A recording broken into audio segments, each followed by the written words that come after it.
Yes, I can record. Okay. Thank you. We'll start on this interesting topic on new technologies and artificial intelligence. I will basically cover this topic in like last webinar in 4 or 5 key areas, and we will also dive down into one particular area about data. Some key guidelines about the webinar. Please switch off ourselves for next 1 hour from our daily routine activities, so that this is a good opportunity for all those who are attending this webinar to come out of our daily activities and then try to get into an area of self-discussion and also discussing with others about this topic, how it can be impacting our businesses and how we can help ourselves in our business to implement these technologies. Please switch off your camera and keep microphone on the mute mode. Please post questions in the chat or ask them at the end of the webinar. Note that the session is being recorded. For reference, this recording would also be made available on the platform after this webinar in a couple of days. There will be, we'll try to keep it a bit of interactive so that we can, if you have any queries or questions, you can raise, or you can also answer to the questions which we are discussing during this webinar. Myself, my name is Sandeep Joshi. I am an industrial engineer with MBA and MSc in data analytics, and also qualified in Six Sigma implementations. I have 21 years of work experience in areas including management consulting, business strategy, and defense. Current position, I am working as a lean and digitalization advisor with IDM cluster in Ireland. And I enjoy working with companies across all hierarchies, understanding from them about what challenges they are facing by doing business process mapping, and trying to use simple tools, including data analysis, in simplifying their business operations, which could be measured for a period of time, and using change management techniques. We are planning to cover the following points today. The ones are data, analytics, and emergence of machine learning, importance of connecting the man plus machine with data analytics, push or pull approach, kind of a catch-up approach, what would be more suitable for the companies, and where to start, what simple steps could we take to get teams in direction, and importance of change management during implementation. The flow of presentation will be like this. What are the need of new technologies? Why should we be looking at them? Why should we even consider them?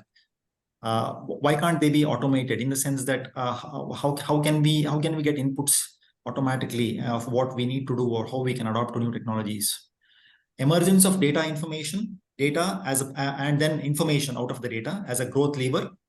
How can we use the existing data as a lever for our which can propel our growth? What is artificial intelligence? And summarizing our discussion points. Okay, need of new technologies. Now, before I go into this new technologies, some of us might not have attended the last webinar on firm growth and upscaling, where I covered some of the following topics, some of the following key points. Now, in order to have a continuation, sort of, because this topic is connecting to what we discussed last time, I want to just give a quick recap of last webinar on firm growth and upscaling. So we compared a firm with an animal in terms of how changes influence adaptation, and how animals and companies go into survive or thrive mode, how they grow, and how they keep how important also it is to let go and not keep holding on to. Sometimes the strengths would be sometimes over a period of time weaknesses, and sometimes weaknesses could be strengths. The webinar, if people are interested to have a look at it, they can always have a look on the platform. It is uploaded on the platform already. Also, we discussed about what factors affect firm growth and how evolution change is inevitable. So the change, we discussed that it was not something which companies or animals had option to, because change is happening continuously. And also we discussed how we can use it in the form of intended or unintended change. So intended being we are always having eyes and ears open in terms of what would be opportunities, what would be threats, perceived threats, what would be risks for the businesses, and thereby how can we experiment and how can we keep things in control in the form of cash cows, etc., which we discussed in the form of BCG matrix. And we also discussed about unintended change. Suppose we are a bit slow, or we are in a stall kind of a business, thinking that, oh, we are doing really good now, and then we don't need any change. But then it would be too late by the time it is forced upon us, and we have to change. Importance of adaptation, that is eyes and ears for companies who are on constant lookout for opportunities and threats, and how fast, how agile, how quick, and how resilient the companies could be by matching these eyes and ears with hands and legs, that is operations, that is executions.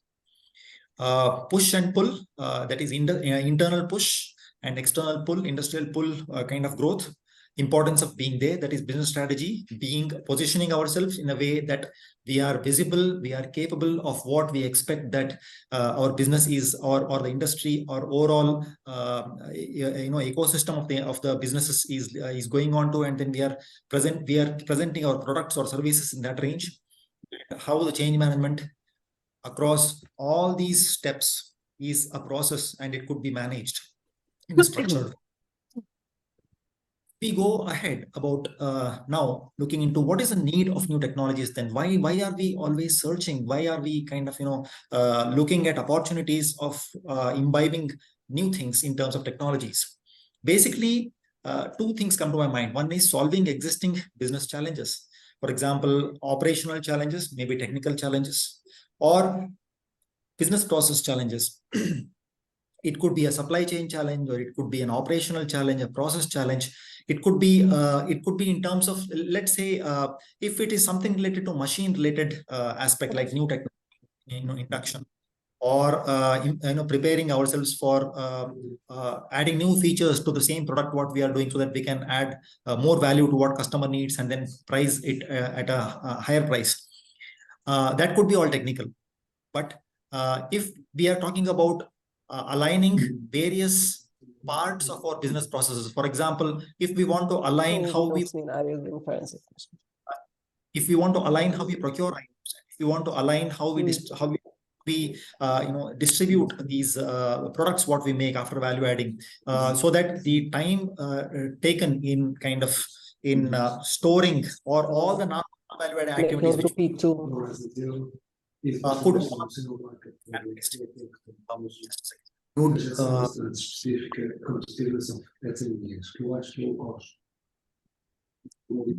okay.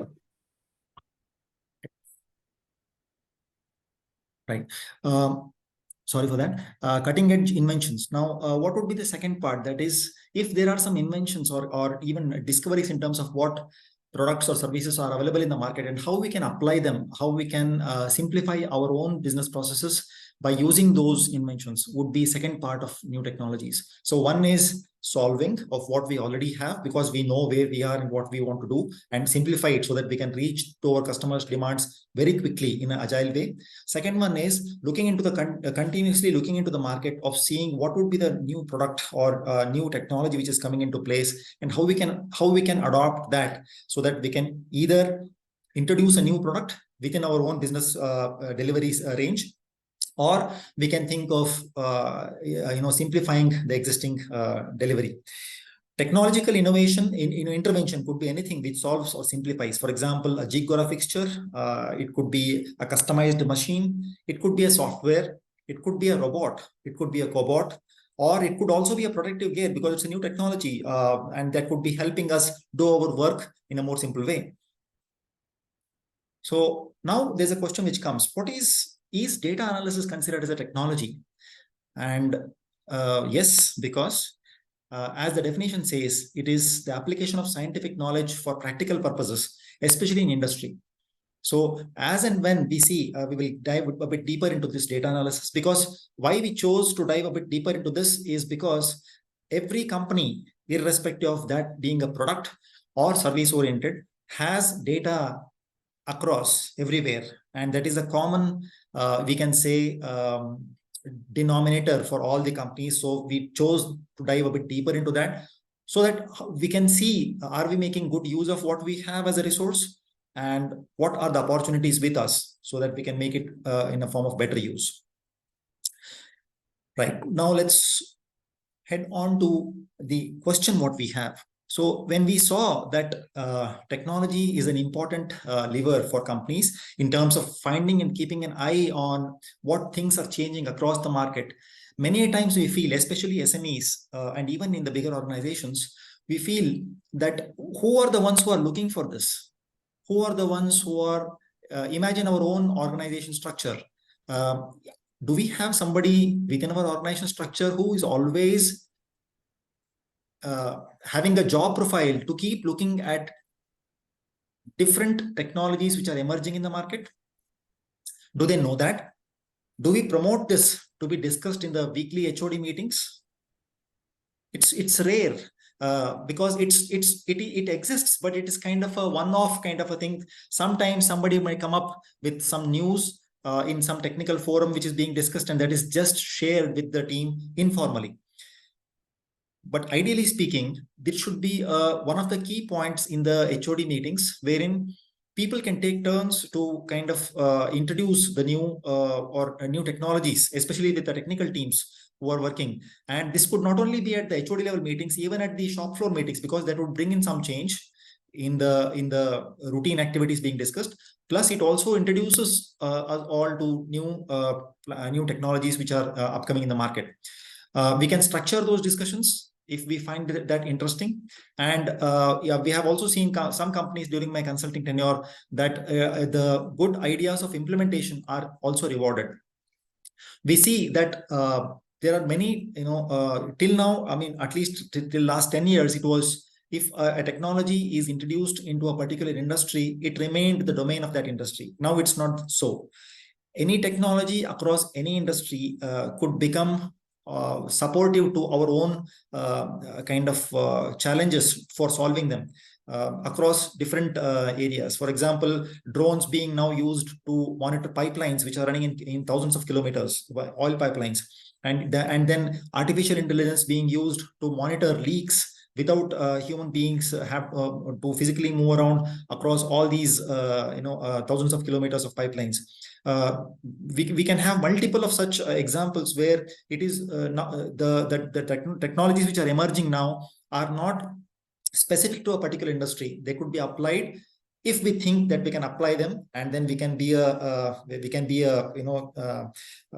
initiator of those applications of technologies, and thereby gain a competitive edge in the market, and then gain a good market share.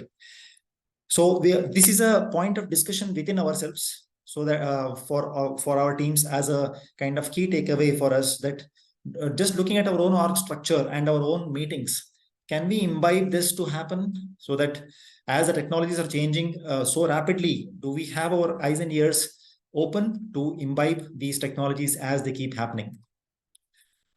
Let's now dive into the data and information as a growth lever. So we all have heard data is the new oil, right?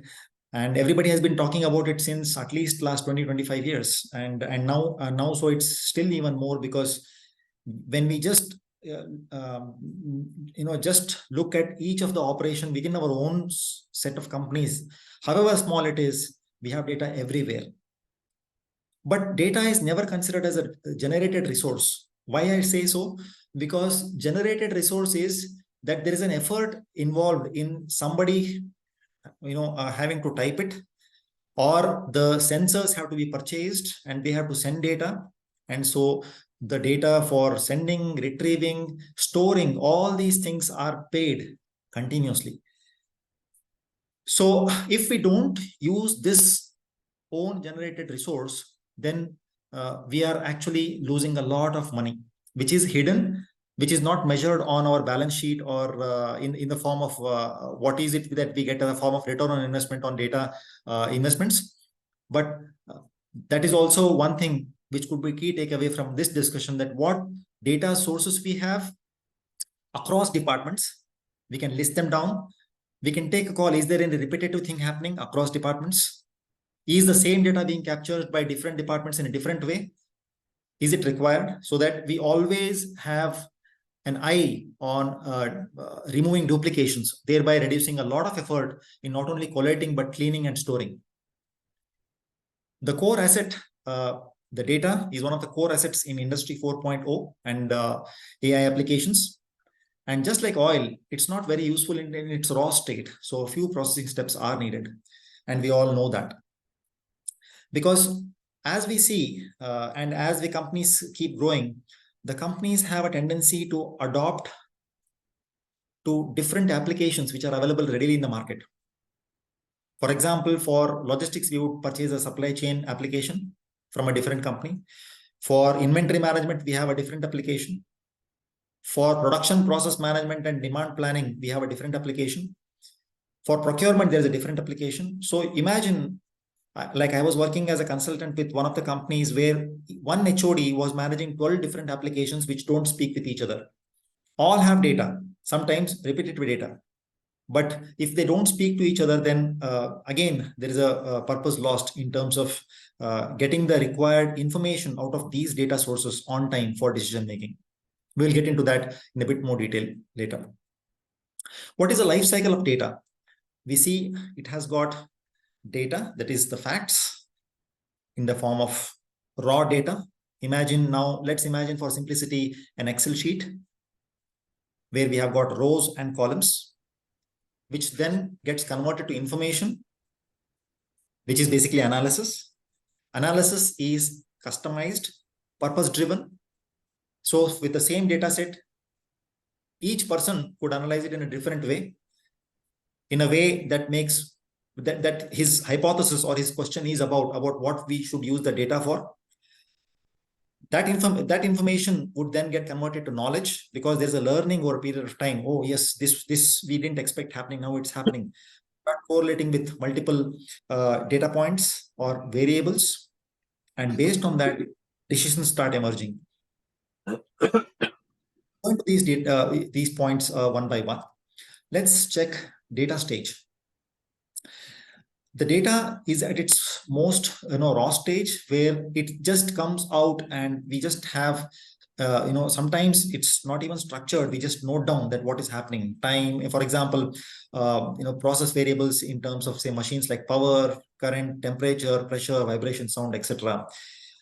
The data could be acquired with sensors, conditioners, transmitters, storage, etc. Also in terms of people entering the data sets. Now, what we've seen is that Excel, which is being used for ages now, still continues to be predominant on the data part, in spite of having all ERPs, SAPs, and the likes of such softwares where there is a structured data capturing. And I feel the main purpose is basically for having a quick visibility and a bird's eye view of the data. And people, as they have been used to it, it becomes more and more easier for them to understand about what the analysis is, and they can get some sense out of what they are analyzing. And so it becomes important for us to see whatever data we are capturing in the form that it is having a structure in the form of rows and columns. There are other unstructured data sets as well, which is called unstructured databases, which is also coming into analysis now, which is also being discussed a lot. And many companies like LinkedIn and Facebook, etc., are using, where the data is not structured. Not structured meaning it doesn't specifically have set rules of what should be there in a row, what should be there in a column. Data could be anything, and still they start talking with each other. For example, a person whom I know on LinkedIn might know somebody else on LinkedIn, and whenever I see, is there any connect requests, or is there anybody whom I can connect in this particular sector, it starts doing this analysis in the background, and then we get to know that, okay, there are some people who are there, and we can connect to them or send connect requests to them. If we go to in the data stage, a key aspect is cost of capturing the data. And this should always be lower than the benefit it produces. Most of the times we don't measure it. Acquiring and storing data is becoming increasingly cheaper. Yes. And so companies tend to capture more and more and more data. One of the highest energy consumers is data analysis and data storing devices across the world. And so this is also getting into a discussion now about what we need to capture, how much time we need to store them, what analysis we need to be engaging with. So that's why it's very important for us to have a constant eye on costs versus information, because once we start capturing a particular data, most of the times, I think more than 90% of the times, I don't think that the companies will say, oh no, we don't want this. Let's get rid of this data point, because once they start capturing, they say, okay, it's there, let's continue using it. So we have to take a call as we advance about what we need and ensure that there is no duplication of data capturing across multiple platforms. How often should I sample a process for data? So for example, this is sampling basically because sometimes we need to analyze samples to get to know what's happening in the overall data set. And we will get to this a bit more, or we will kind of refer to this when we come to analysis part. Let's go to the next stage about information. We have data, and once it is captured, how do we analyze it? Or what is our question and what is the purpose of capturing the data? The major concerns at this stage are storing, that is form of at the initial part, managing and accessing this information, because earlier we used to have data stored at a particular place and we used to retrieve it over a period of time. For example, say for creation of daily reports. So once in a day, somebody extracts the data from ERP, analyzes that, or there are set kind of Excel macros available. They run the macros and the daily report is ready.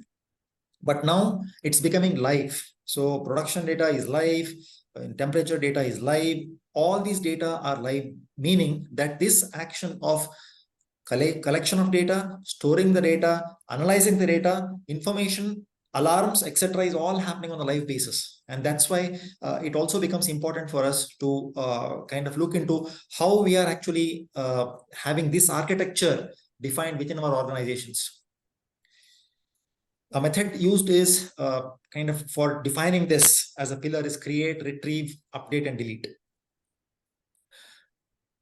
When we look at this stage, we could use these tools to create, for example, have a clear view of control processes or monitor the control processes based on the information we acquired from data.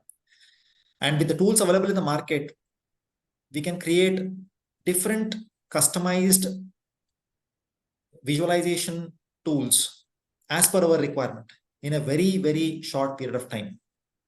Only the requirement is that the data to be used for this needs to be clean or structured. So if we can also start getting insights from these in terms of trends, then what is the historical movement of different attributes? Are some attributes having some correlation? And how can we use that correlation for planning?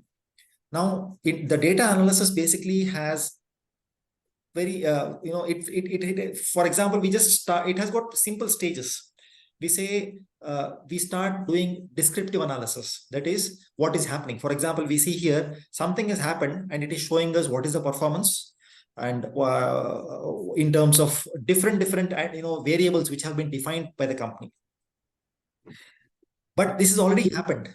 When we start descriptive analysis towards predicting, for example, can we predict that in shift A, seeing the performance for last 2-3 years, or depending on the frequency, the period what you set, can we predict what's going to happen in the next shift? Can we predict what is going to be the output in the next shift? Can we predict how many people will turn up in the one day before Christmas? So all these could be predictive analysis. And so this also is being used a lot in companies now for predicting their performance so that they are preparing themselves for the next quarter. As the period of prediction increases, the accuracy reduces. We know the reasons, because the lesser the predict what's going to happen a bit in the next 1 hour, but difficult to say what's going to happen in next 10 days. So, and the third one is prescriptive. So once we have predictive, we also would be having prescriptive, where based, so when before we do the plan or budgeting for the next year, based on this predictive analysis, we prescript of how things should be done so that we reach what we want beforehand, and that's prescriptive. And the final one would be cognitive analysis, where things would basically start coming into a kind of a self mode of analysis, where automatically the machines would start telling in about what should be done now, so that everything feels to be in more control, not only within our own set or of ecosystem of our own company, but also with everybody related in terms of our suppliers, that is vendors, the logistics people, the storage devices, the utilities providers, as well as the dispatch logistics including the customers. So the moment there is there is a demand, it flows through all of this automatically, and then the whole process is kind of self-controlled over a period of time, called cognitive analysis. Just to give an example, if suppose a customer raises a demand and we know through prescriptive analytics that we have been given 10 days delivery time, but if suppose a machine fails, which was still their part of prescriptive, meaning that the machine failure was considered, but it suddenly fails due to uncontrollable aspects once in a kind of a time, for example, like power shut off due to unexpected floods or something like that. So it automatically takes this into consideration and sends emails to the customer that it could be expected now in next 5 days or in next 10 days. So this is the part of cognitive analytics, which is applied prescriptive analytics. In the knowledge stage, we also get to know how can we use data. Now we all have these data systems, and then we can just plot them into graphs, because the whole story could be more easily assimilated, and all of our team members could get it to the same platform. This is an example of a simple control chart. And as we say, we can use multiple analysis in the form of statistical process controls tools, OE and organizational equipment effectiveness, and key performance indicator monitoring.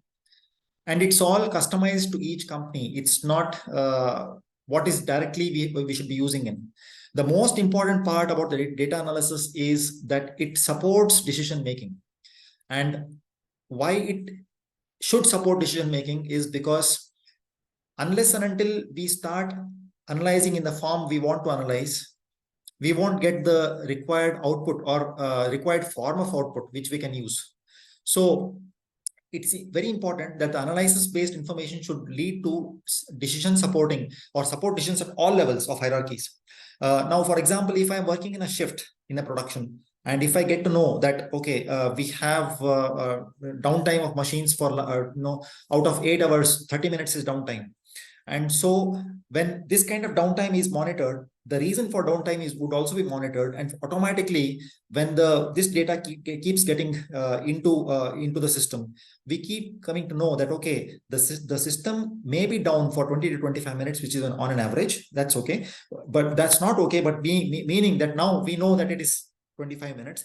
But what is the reason? The primary reason, like for example, in 7QC tools, we know Pareto analysis, that what is that 80% of the times the machines are being failing, so that we can attack that particular cause. And then if we solve that, then automatically our 25 minutes can reduce to 15 minutes. And thereby we have increased the uptime of 10 minutes. So that's why. And how do we get to know this?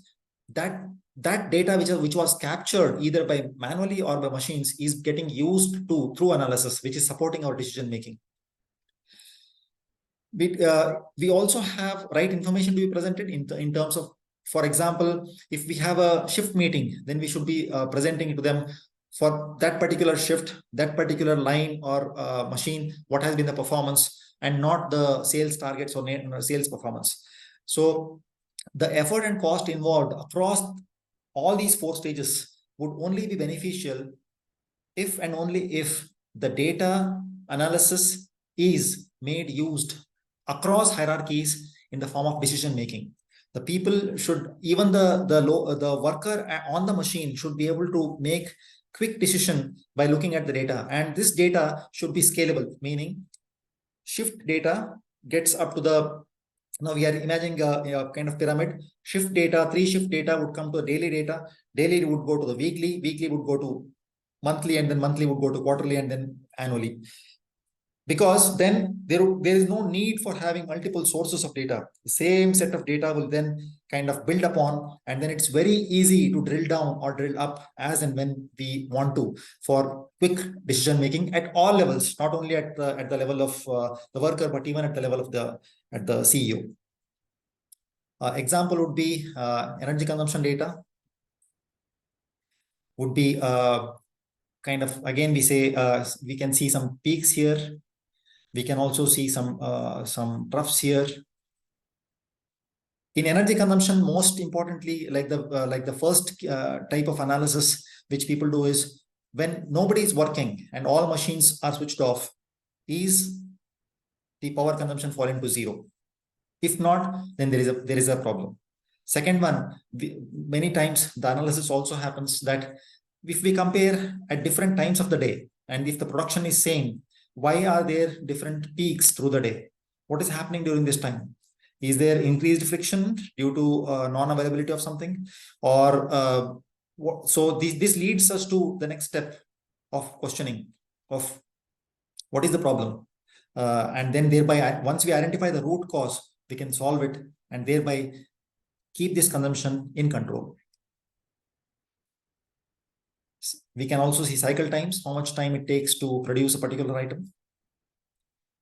And these are some of the examples of what we see with respect to data and how we use it.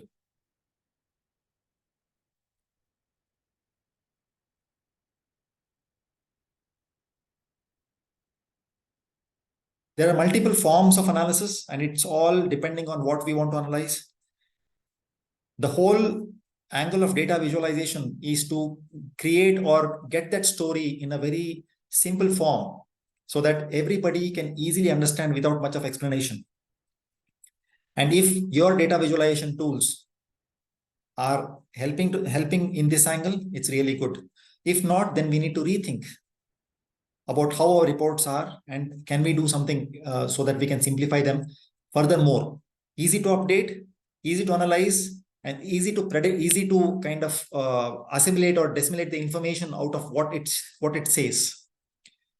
So that even a layman, if he sees that visualization graph, he should be able to quickly tell the opportunity out of that. Some applications, we saw a couple of them in energy consumption, but we will just refer to a couple of them. Real-time decision making. Many of the times now you'll be seeing that there are a lot of monitors in the shop floor where the workers can monitor what the performance has been. I've also seen in some companies, the moment you enter at the entrance, you have a live kind of a dashboard which shows what was the record production for this season, what was the record till last year, and what is the today's performance. Are we going to surpass the record or no? Most importantly, I've also seen and have also helped companies on one more area is, instead of monitoring the production or the result, we should monitor the factors which are affecting this result. For example, what has been the machine uptime? If machine uptime is 100%, automatically the production would be maximum. So if machine uptime is not 100%, then we monitor that. And we say, what is the reason for machines having downtime? Is it because of power consumption? I mean, is it power non-availability? Is it because of time taken in changing from one part to the different set of parts? So there is an opportunity for the way we plan our production. Or is it because of training that the people are not trained because there is a lot of difference between one operator to the next operator? So if we have that, then it's very clear to us that if we can solve that problem, then take it as an opportunity, and then we end up, our results will automatically get positively affected. So improve productivity, increase profits, reduce waste, scrap, increase yield. Yield is basically how much of material do we consume to produce the output. For example, if we say we have consumed 100 kilograms of tomatoes to produce 98 kilograms of the puree. That means the yield 98%. 2% would be in the form of the skin of the tomato or such things, or even the ripe, etc. Unripe tomatoes. Yeah. Increase production capacity, develop new business models, reduce environmental impacts, and then attract or retain the talent in terms to compete in the market, and thereby all these make our enterprises more agile, meaning we can adopt to what market needs, and we have already seen that the needs of the markets are not going to be constant. They are going to be the needs from the market to us, that is our customers' needs, are going to change even more rapidly. That is for sure. So for that, how standardizing is one part, but what should we standardize, and what processes should we keep agile, so that we can use our resources at the maximum extent to make our own enterprises more resilient, is also important, and data analysis helps in that. Some applications in digital transformation, that is using data analysis, what we could do. There are some business tools available, that is for operational excellence, lean, data-driven decisions. And then we have smart manufacturing in the form of factory networks, cyber physical systems, IoT, data acquisition, visualization, data analytics, and machine learning. Cognitive, that is robot and vision systems are there, AR, VR systems. Simulation models for production, that is we have heard about digital twins, we have heard about digital simulation models. So before we experiment or before we decide to bring in a new machine into our system, we already have tried and tested that machine on a digital twin, so that we know what the performance would be, not only at that place, but overall within our factory ecosystem.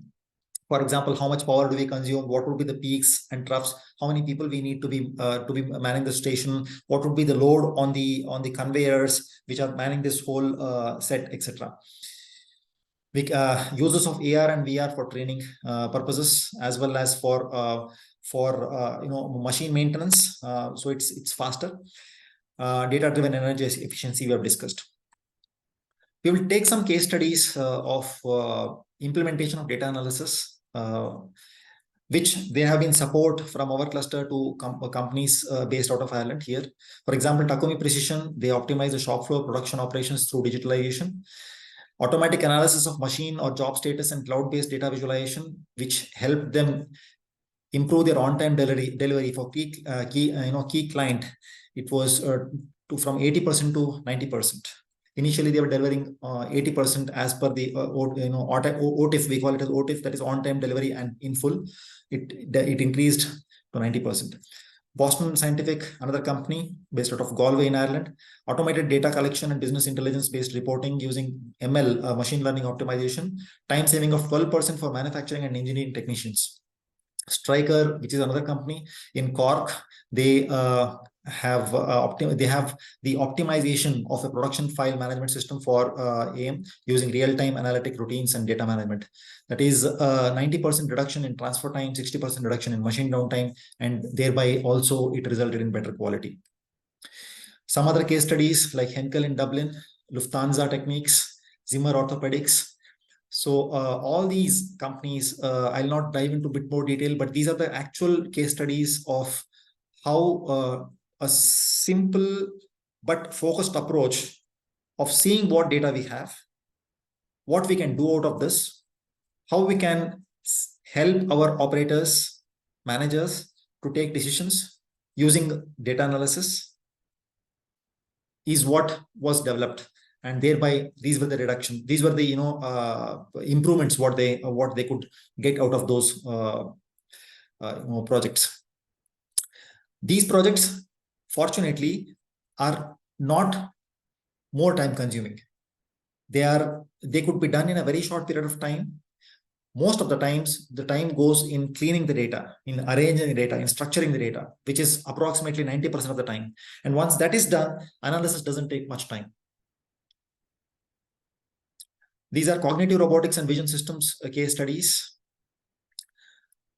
wherein, for example, AI software for human-robot collaborative work using novel time of flight, 3D cameras, the reduction was 50%. In safe working for robot plus cobot, Analog Devices was the name of the company. This is for digital twins of how the digital twins were used in these companies to implement newer systems.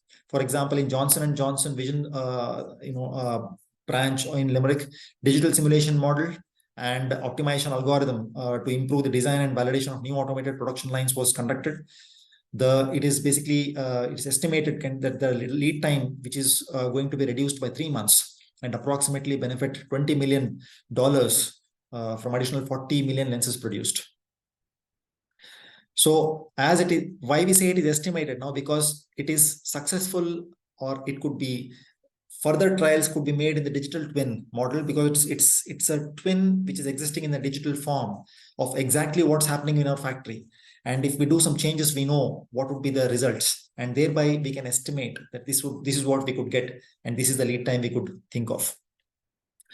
For energy efficiency, we have got lots of examples, and for example, Penn Engineering in Galway, the costs increased from 587 euro, 587,000 euros in 2020 to 1,409,000 euros in 2022, just by 30% increase in output. So for it's like 10 times more energy consumption was not expected, and thereby the zeros were identified, that is significant energy reduction opportunities were identified, and 40,000 euros savings identified on 4 washers, just one part as an example. Right. Now, I will not touch upon or go into detail of all these case studies, but what I could also see is that as the newer machines are coming in, and multiple companies are going into this journey of adopting to these data analysis, the data which is there already could also be used as a product to be sold. For example, if we are not using the data, and that data is there existing, and that machine is creating the data continuously, and we feel that data could be shared, then once you share that data, if at all you feel that this data could be shareable, then some companies also, for example, the same machine manufacturing company may pay you so that they can get the data from their own machine which is implemented on your shop floor, so that they can understand about how the performance is, and they can improve upon for their next machine, which you may be ordering after some time for kind of upgrading. Let's go into let's quickly touch about this topic of artificial intelligence. So can we imagine a doctor or anybody who can't use an internet, for example, a lawyer or a politician or an engineer, or for that matter, WhatsApp, or for such common tools? Nowadays, it's all common. Though nobody has got trained on that, but still people have got, you can say, addicted to use multiple things.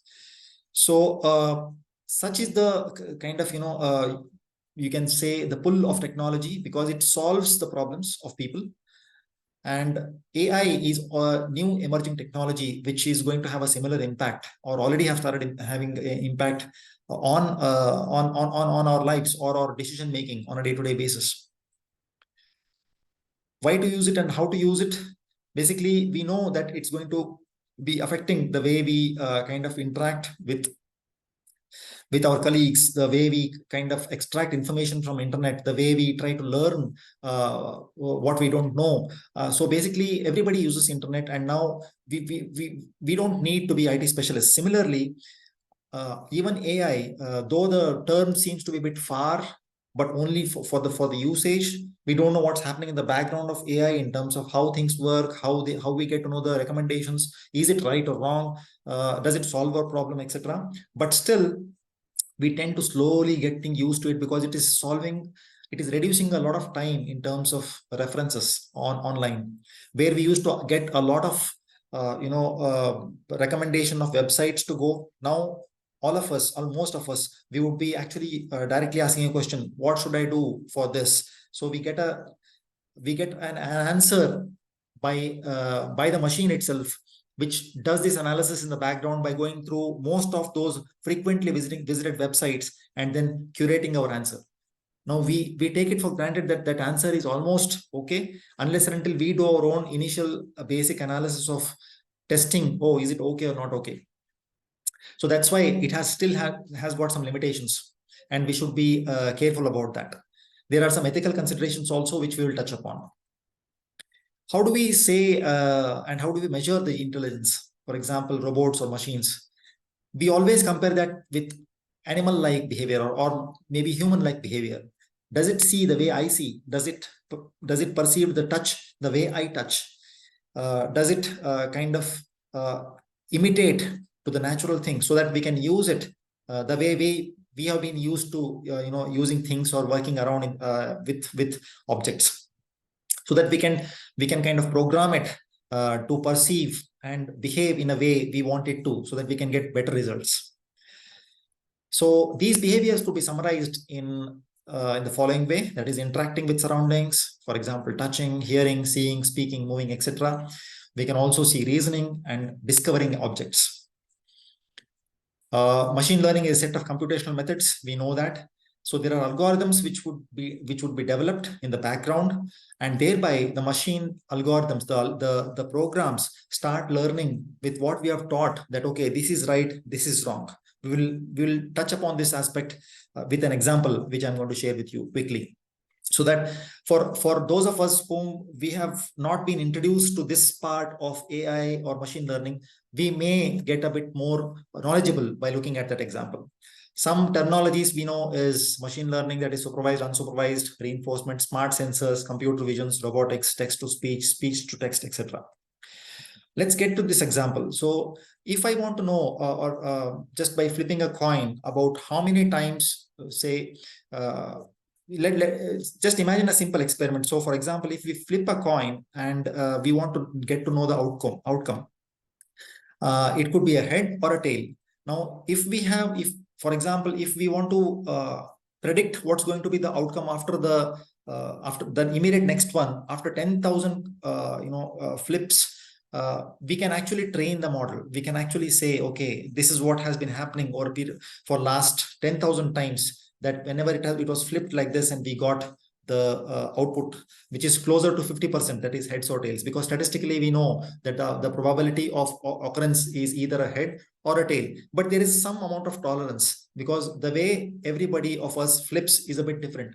And that's what once we have a sample of, say, out of 10,000, say 1,000 times or 2,000 times, we can then feed that to the machine, and then machine will then start analyzing, okay, and then seeing, okay, the immediate next one, when we do it, it says, okay, this was, I predicted, the machine predicted it as head, but actually it was tail. So it corrects and it learns, and thereby its accuracy keeps on increasing as and when it keeps relearning about what it has predicted. And that's what is what we kind of say as machine learning in terms of the whole approach.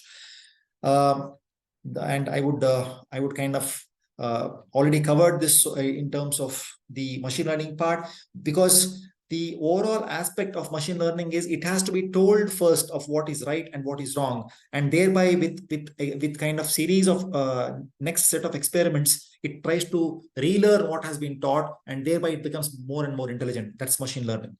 And what is generative AI, which we have been listening to, is, for example, if we just write down a statement, generate a rabbit with wheels and frog skin, we could see that the computers could do this. They could generate it, and they could also give this. And how can they do it is because they have a huge set of internet-based data, which is there available, already provided to them through Google or through Facebook, etc. And based on that, it kind of generates using multiple tools to the closest of what we ask it to do. Applicability, we can think of multiple applications in construction, textile sector. We can think of drones monitoring the buildings to actually analyze what has been the progress with respect to plan, and then it could be basically giving it as a form of dashboard in construction sector. In textile sector, one of the projects I did was in a denim manufacturing company. How do we analyze, or how do we get to know the defects in the machine, in the fabric which is getting generated in thousands of meters per day, etc. Similarly, generative AI could also be a powerful tool in development and prototyping of new products in both these sectors. Smart sensors have been gaining a lot of know-how these days, because you have these sensors which not only sense but also give a feedback about if something is wrong. So imagine a camera monitoring the fabric of textile which is moving below, and the moment it sees there is a defect which has been defined earlier in the training model, in the training data, it automatically gives a beep on top saying that there is a problem. So you don't have to have further set of different software to be running in the background. Some ethical considerations, there are ethical issues. For example, face recognition is failing with non-white people in some places. A hospital screening system not recommending intensive care to some critically ill patients since they were likely to die away. So it's very, very important to have a backup presently in terms of seeing what the machine is actually predicting, and it's basically recommending. Otherwise, and complete dependency on this would not be recommendable at this instant, because there have been a lot of instances where the predictions or the recommendations are completely opposite to what is expected. There are some copyright issues as well, wherein because if we ask the AI to generate a particular kind of a picture or a kind of music, it could use the existing famous work of artists, or to create a drawing or a painting which is using that, so which is kind of not expected because it has copyright issues. Some more ethical considerations are there. For example, banks use models to calculate risks while giving loans. And if we stay in an area which is having more crimes reported, then we have a tendency to get less loans. Though you are not involved in any form of crime or in those areas, if you are staying because you don't have any place to stay, then you may have a tendency to get lesser loans, or your application will have attract less attention, because the machine models behind are recommending to the person who is finalizing your loan that no, this is having only so much score. To summarize, please do not follow the herd, meaning that if a company in your industry, which is a competitor or otherwise, is doing a particular thing in digitalization, don't repeat it or don't follow it or don't imitate it. All companies will have their own way of evolution. So your way of digitalization or adopting to data analysis or AI technologies or any new technology should be your own defined and not defined by anybody else. Please do not shy away from adopting, that is intended or unintended, because unless and until we try or experiment, we can't adopt to things and become more agile. Also adopt in a way that it is more easier to switch even after the support stalls. If you go ahead with one particular company and then they are kind of stopping the support after some time, you should be having some kind of a leverage to shift over a period of time. So we mentioned the fourth topic, evolution of digitalization should be exactly mapped. It should be documented so that you know from where did we start, what did we do, and what all things were changed, so that you have a proper traceability. And you should have adequate checks and balances which are put in place across various stages of I've just given examples of data capture, so that if there is an overlap, the time of the overlap is less and the accuracy keeps on improving as we progress. With that, I know I took a bit of more time, but we still have around 6-7 minutes for the question sessions. Please unmute yourself and ask questions. And there is no question considered as unrelated, so you can always ask. So please feel free to ask.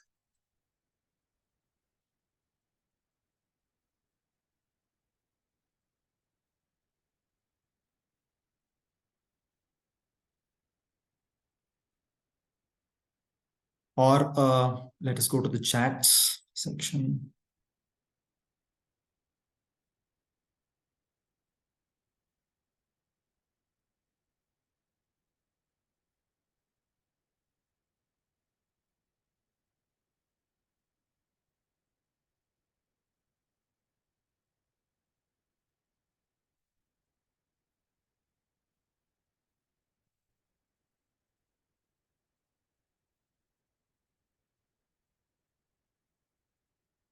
Great. Some of the companies have included their offerings part, but But can we quickly kind of just jot down a couple of things what is it that Nie brakuje doświadczenia, żeby to wyłapać, tak? No. I kwestia tylko do pewnie twojego oka, Piotr, bo ty te dane znasz, żeby takie dane mieścić. Albo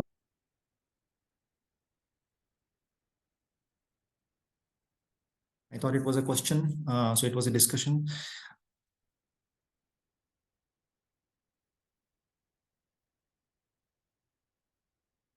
Any key learnings for us after this session? We can note down, or if you want to rate the session from 1 to 5, we can do that as well.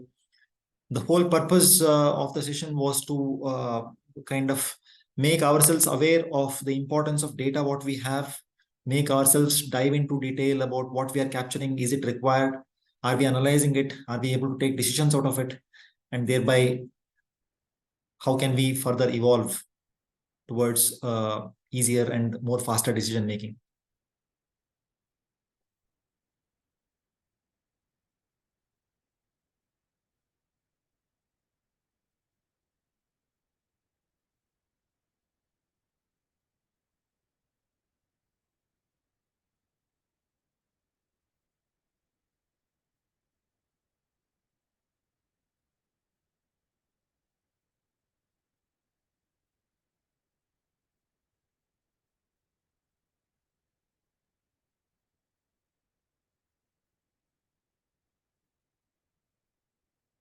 And can we quickly, if possible, rate the webinar?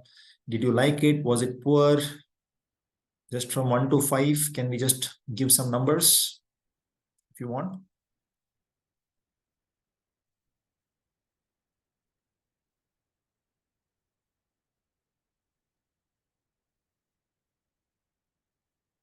Yes, please. Sure. On the chat.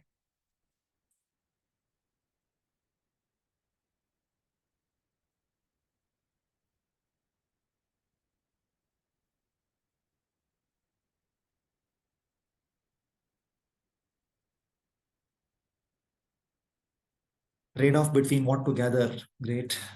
Okay. Thank you. I hope with this, it will be helpful for all the companies who participated today, and even those who didn't participate, who have access to the webinar later. They can look within their own operations and they get to find the opportunities and apply for the upcoming develop voucher, which has got cascade funding.